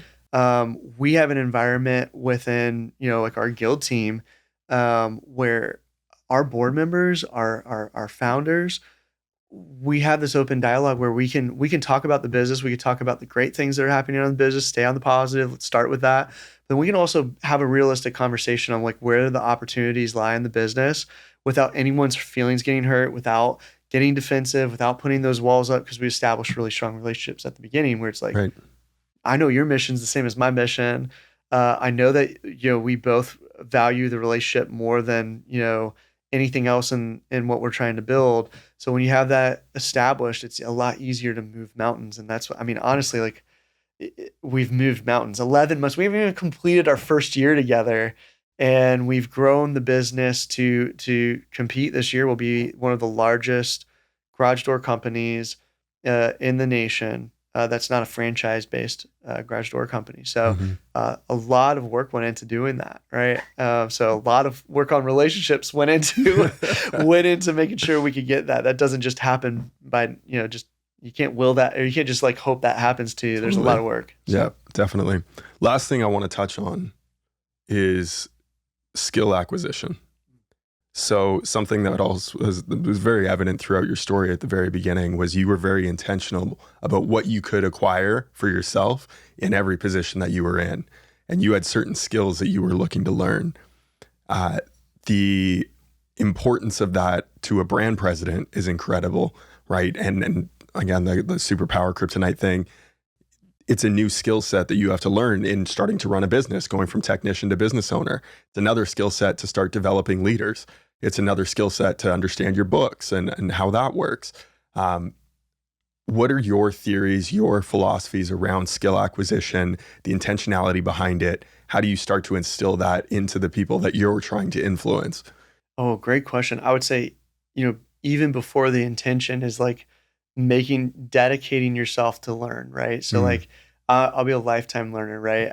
Like the Kelsey Gassman, our VP of Training and Development, she put together literally a training curriculum that taught me, who knew nothing about garage doors, getting into space. Like I almost with great power comes great responsibility, right? I'm playing with things on my garage door, testing things, breaking things, trying to figure out how to fix things. But I think you have to have that love for learning first, right? So like, if you're not passionate about learning, and one of the things I've also learned from Kelsey is like, maybe you don't have your lesson being delivered to you in the way that's best for you to learn, right? So I know by nature, I am a seer, a doer, I'm visual. Even though I was accountant, hated the spreadsheets. It's like, put it in a graph so I could see it visually, because that, like, for me, it will instantly like help me know where to navigate, versus peeling through a whole bunch of numbers, which I'm odd for growing up through accounting. Right. But I would say, like, first find the passion for learning. Become a lifetime learner. There's always something to learn. Some of the smartest people I knew were like, I'm still putting myself in rooms where I'm not the smartest person in the room, and if I am, then I know I'm not in the right room anymore. So be a lifetime learner. Maybe silence that ego for a second. Know that you've learned some great things. Silence that for a second, and know, hey, there's a lot more out there for you to learn. And then getting back to more of the intentionality of what skill sets to go and grab. That really, for me, I've always been, and so like a lot of this credit goes back to my wife, Andy. We met move-in day at UCF. Wow. So fell madly in love with her. We bonded over music. So like instantly, like great connection. But one of the things that she challenged me, again, growing up skater, surfer, skipping classes to go surf. One of the things that she had always pulled out of me was like, I don't date stupid people. You need to go learn. So I'm skipping a class to hang out with her. And she's like, no, you're going to class. Right. And so it was kind of a motivation factor for me. I kind of reflected on that as I was driving from DeLand, Florida back to Oviedo. I reflected on that, like, 30 to 40 minute drive back, which was like, what am I like actually trying to learn to do? Like, if I'm wanting to spend more time with her and not learn, even though my amazing parents spent this money for me to go get this education, maybe I'm not focused on the right things. Or I'm not learning the right things. And that's when I started to develop more intentionality about what I was studying. That's when I switched my major from sports management and marketing. That seemed to kind of come easy, maybe just naturally from the exposure I had as a kid, to my mom, who was a church manager, my dad, who was in businesses every single week. Those things started to come naturally. It's kind of like, no duh, like, right. Watch my mom and dad do that all throughout my young childhood. So switching that major was being intentional, right? It was like, what do I need to learn in order to operate the business? My end goal was always to be an entrepreneur, was always to be a CEO of a company, to do something better with a business than anything I had learned in the past. And so at that point in time, when I went to accounting, like, it was like almost you have to commit yourself to being a lifetime learner. Accounting changes all the time. Business changes all the time. Right. Introduce new AI. Got to be on the upfront. Like, I don't know. You guys are teaching me more about AI than I ever thought I would care to know, and just how to apply that in business. So for me, it's like I always have a 5 and a 10-year goal, right? And so for me, like 5 years ago, when I had met my mentor, Rick Simpson, not only was I planning to get to that next step of trying to get to a CFO position and what skill set to build there technically, I was moving up into, like, he was the one who was challenging me to, like, think 5 years out from now. He's like, you want to be a CEO of the company. What is a CEO's mission? Like, what do they need to do? And how are you going to put yourself in a position to empower others to grow and be developed as leaders? So I started working on those skill sets 5 years ago to be able to build up, read all of the right material, look at, like, TED Talks is an amazing place to go and find inspiration. But it was setting that intention of, okay, 5 years from now, what does a great CEO look like?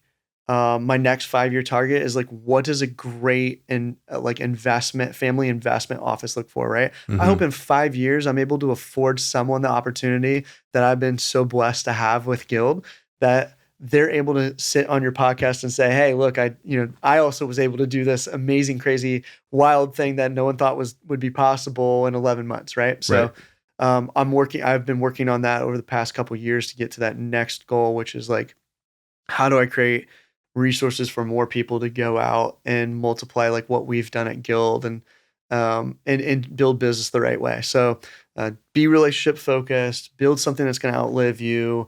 How do I get there? So that's my intent right now. Like, most of what I'm learning is how do I develop the right skill set to be able to empower others, where I can let go of my having that trust, being let going of having to influence, allowing others to sprint like Jordan, Joe, and Sean have allowed me to do. how do I build that skill set? I learned from these guys. They're and I would say too, in your learning comes from everywhere, right? So you can learn from anyone. Doesn't matter what their position is, doesn't matter their age. I had naturally kind of reached up to folks who had already done what I've wanted to do. They were, quite a bit older than me. This was the relationship with Jordan, Joe, and Sean. They're younger than me. And so you have to be able to also put aside that ego that's saying, "Oh, I'm older, I know everything." No, like these three individuals, these three founders are exceptionally talented and very smart. And they've taught me more in 11 months on how to do successful M&A than I've learned from the last two businesses, actually three businesses that had gone through M&A. Even with Verizon, when we were structuring a deal to sell our wireline assets, a big news article that came out about that. I learned more in the last 11 months from these guys who are exceptionally talented and compiled a lot of information and learnings into, this really intense micro learning within 11 months. If I had listened to, I don't have much of an ego telling me not to listen because I've dedicated myself to learning, but if I listened to an ego saying like, "Oh, there's nothing to learn here. You're more senior in your career," we would have missed out on so many different opportunities. We would have missed out on a relationship. So I would say first commit yourself to lifetime learning. Be intentional where that next 5 to 10 steps are and 5 to 10 years are. Mm-hmm. And then work backwards from there. Even Right. what we're building with Guild, we've always worked 5 to 10 years back, right? Where do we want to be, right? So that's my advice. It's there's a lot of information out there. There's a lot of people who've written amazing books on skill set acquisition. I would say like Kelsey Gassman, who's our VP of development. Right. And she's someone who if you haven't had her on the podcast yet, someone you absolutely want to get on the podcast. Like she's taught me so much and just also honing in those skills. Right. But listen to people around you who have been educated on how to develop skills and use that as kind of your catalyst to get to your next 5 years. Yeah. No, it's curiosity is something that I've talked about with my kids a lot.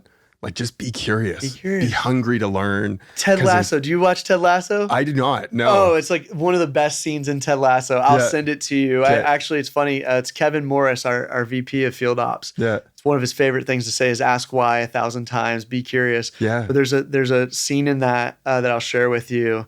Or even if you're amazing editors, pull in the scene. But it's the scene where he's playing darts with the former owner of this amazing like soccer team or football team. Right. In England, whose wife takes over the business, and he's got to win this dart game in order to get him to stay away from his his wife running this club. Right.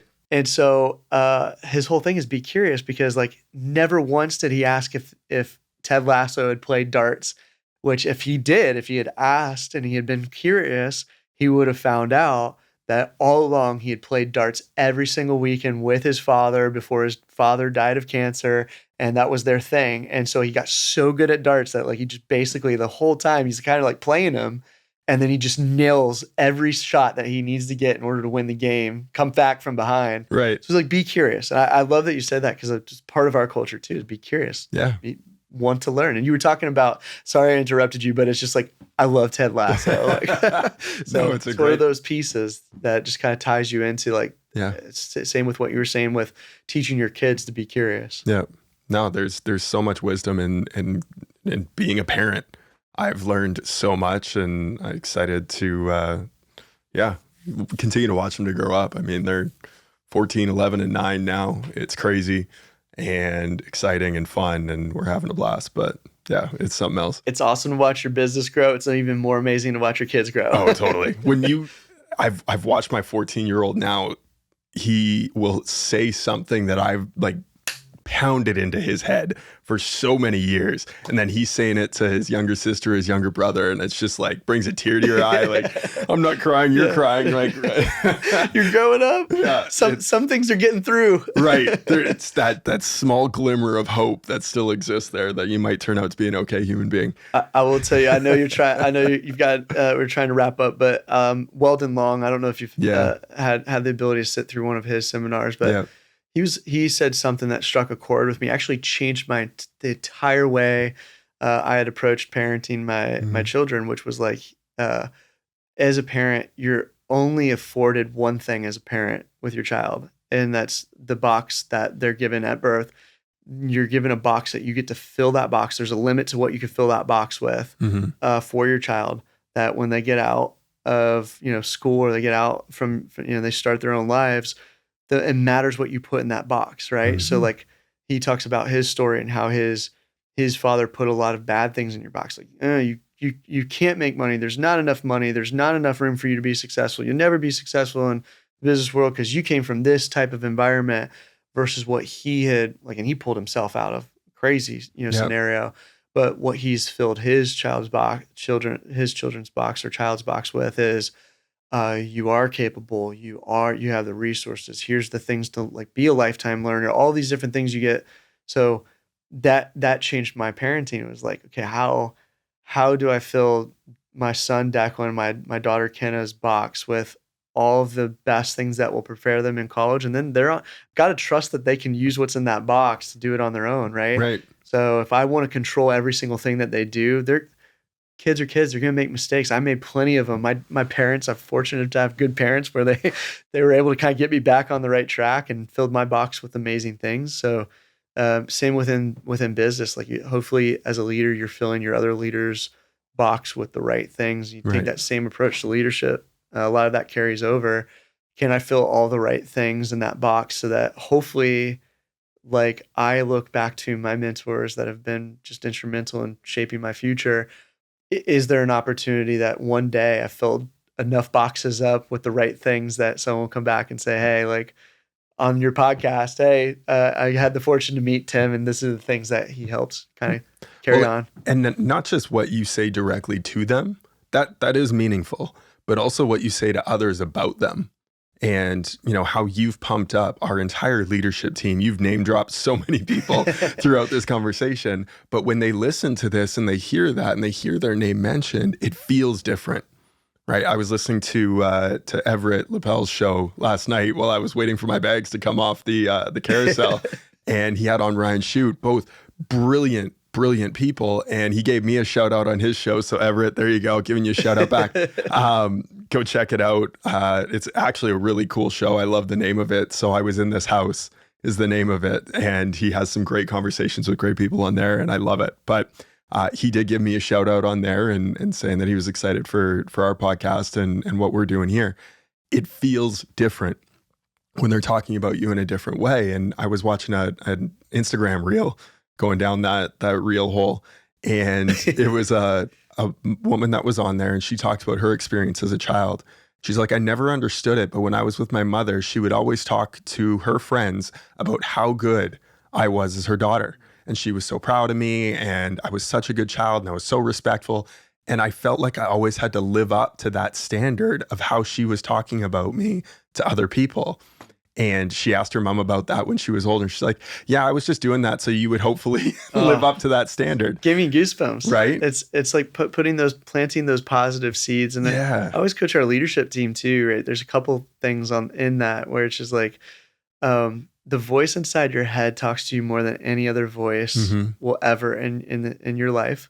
So make sure that voice is saying positive things to you too, right? So not only just listening to your mom say really great things about you, which I'm blessed. My mom always is like bragging about me, but also say those things to yourself too, right? There's a lot of amazing material out there on, like, just being in positive intentions, usually create, that allows you to create more.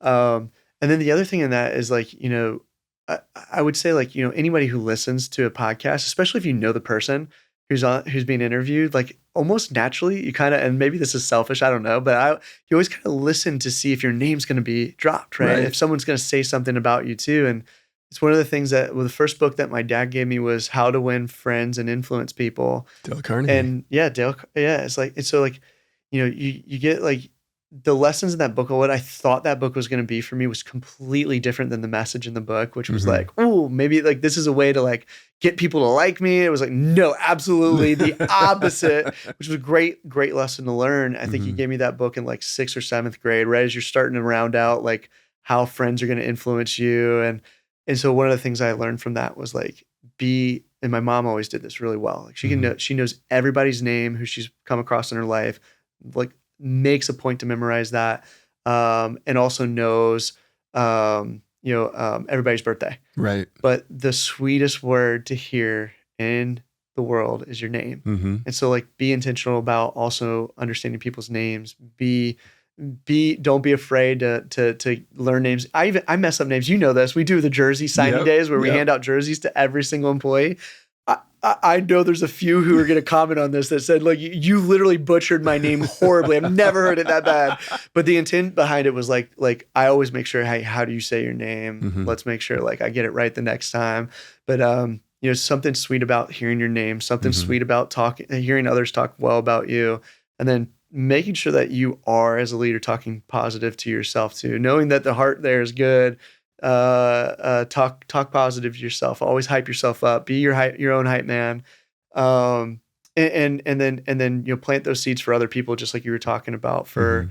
the mom who is planting that seed of like, hey, you are special. You are doing something powerful. And I don't say it if it's not true, but like we really do have people who are they're just incredibly talented people who are making an impact. And I can't take credit for any of it. The only thing I'm doing is help kind of guide those two things, relationships and being data driven.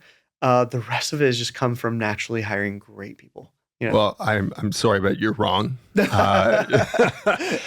I say that a little bit in jest, but in order to attract people of that caliber, you have to become something on a whole nother level. And the investments that you've put into yourself throughout the years, the investments that others have put into you, has led to this point where you're able to attract a phenomenal team around you. And I will say it's been an absolute pleasure getting to know you a little bit better here in this conversation. But being a fly on the wall in every meeting that I've been on so far within the Guild group has been phenomenal. I love watching these people do their thing and just they're crushing it on such a high level. But it is because you have put yourself in this position where you have become a phenomenal human being and you're allowing yourself to become interesting by being interested in others, which is such a difficult thing to do. But you just love on people in such a way that people want to be around you. And it's incredibly humbling to have this gift of your time here today. I'm very, very grateful for it. You're a tremendous leader. Joe, Jordan, Sean, they made a tremendous decision in bringing you on as CEO because you blend the two worlds so perfectly in understanding the PE game, but knowing that it's a people business. It's a people sport. And you are playing at such a high level because you have elevated yourself and you're continuing to elevate yourself so that you can be someone who is a CEO of $1 billion business. Yeah. Hopefully more now. Yeah, absolutely. So, and Evan, I do have to say, I just appreciate, the energy you bring to our leadership meetings too, right? And the talent you bring and doing things like this, the podcast, to expose, like, there are phenomenal leaders out there and there's a lot of opportunities to learn. And you don't have to go spend $3,000 at a conference to go learn it. Producing opportunities to go bring that to people that are just trying to get better, right? Yeah. So I appreciate everything you do for Guild too. I should say, like, it's been incredible to see what you, Bree, and Sandy have accomplished within the organization as well. Just the heightened level, like, you leveled up all of our groups in terms of marketing, and we're only getting started, right? And so I appreciate all the kind words, and again, I just come back to, I feel like, very blessed. I was blessed, have great parents, that have a great wife, have great phenomenal friends and mentors, and then great partners along the way, and then I have a great leadership team, which is like, anybody who has become successful as an individual will always say, like, hey, wasn't my own individual success. Like, if you peel back that onion layer, you start to find out that it's the leaders who are in the organization. Then you peel back the leaders, you find out there were an exceptional group of employees. You peel that back and you found out that, oh my gosh, they created this amazing customer experience where now you've got these amazing customers that they're not going on. Hopefully we work you out of the job of them going to Google. I mean, we still want to get new customers, but more of that is them coming to you because of the delightful customer experience that you created. And then that all turns into like what the main result is, right? That's all. The results are a byproduct of all of that working together. So the habits. And the habits, the system of habits that are basically what you have to work on daily. Yep. So again, I appreciate you committing the time to be on our leadership calls, to be and present in these podcasts and pull all these other thought leaders that have amazing wisdom to share, where you can shortcut your skill set or your gathering of those skill sets. But thank you so much for having me on the show. It almost feels kind of surreal to be on your show. I'm not going to lie, to see the people who've been on the podcast and be here sitting in the seat I feel so blessed. So awesome. Thank you. Thank you. Thanks for coming on. Awesome. Thank you. So if you like this show and you want to hear more, make sure you go hit the like and subscribe button. Go hit that share button and go introduce this show to someone else that you think might benefit from also listening to the episodes. Thank you so much. We appreciate you, and we'll see you next week.